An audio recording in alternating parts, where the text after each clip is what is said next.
Moderate Democrats in the House are trying to pass a series of bills to increase funding for local law enforcement as crime surges in major cities throughout the U.S. But progressives are pushing back on the timing of the legislation, suggesting it may alienate and anger Democratic voters ahead of the midterms.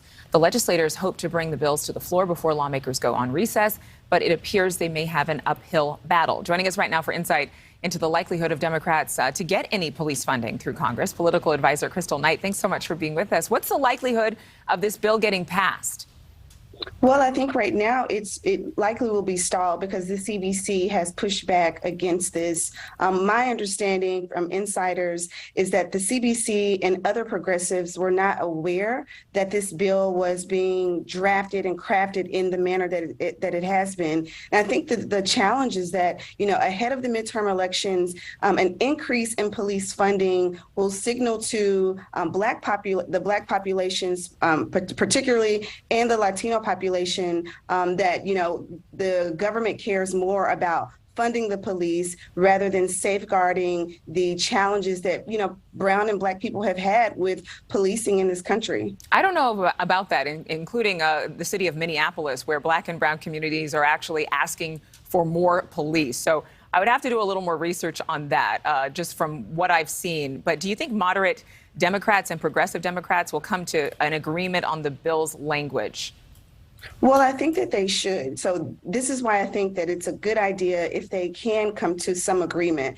If they don't do it, then what it signals to the Republican Party is that, this defund the police rhetoric that has been really at high levels since the George Floyd killing, that, Democrats don't care about, policing. And so they want to defund. It signals, if they don't pass it, that Democrats want to defund the police. If they, can agree on language and enter into some, agreement around guardrails, around protecting, citizens' rights as it relates to policing, then I think both progressives and moderates can get their choice, or can get their way and come to an agreement before the midterm elections. But the vote is supposed to be taken between today and tomorrow, so they have a short window to make this happen. Why is there this either or scenario with police funding?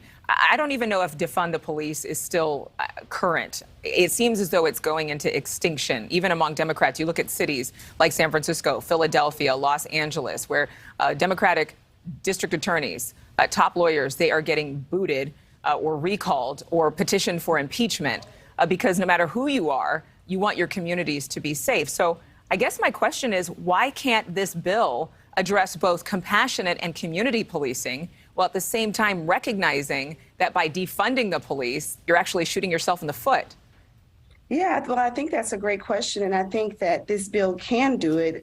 The current iteration of it, apparently, it does not address all the things that both progressives and moderates want. One of the things that progressives are always asking for is money diverted or money put into bills that would provide community violence intervention programs in cities that are seeing high levels of crime. And so when we think about crime in America, we think about, police arresting folks. We don't always have the conversation around the wraparound services like mental health or drug rehabilitation services that can hopefully prevent people or rehabilitate them when they're in the system, so that when they come out, they're not repeat offenders. And so that seems to be one of the crux of the challenges. I think the other thing is, creating a national registry for police officers who've had misconduct. So I think that I don't hear the rhetoric on the Democratic side that people want to defund the police. I agree with you. I think that we've learned that does not work for national politics and even local politics.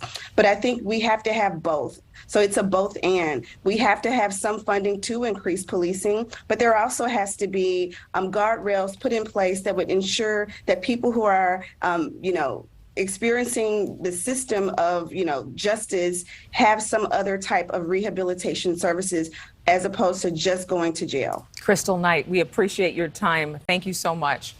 Thank you for watching. Go to newsnationnow.com to find News Nation on your television provider. And don't forget to click the red subscribe button below to get more of News Nation's fact-driven, unbiased coverage.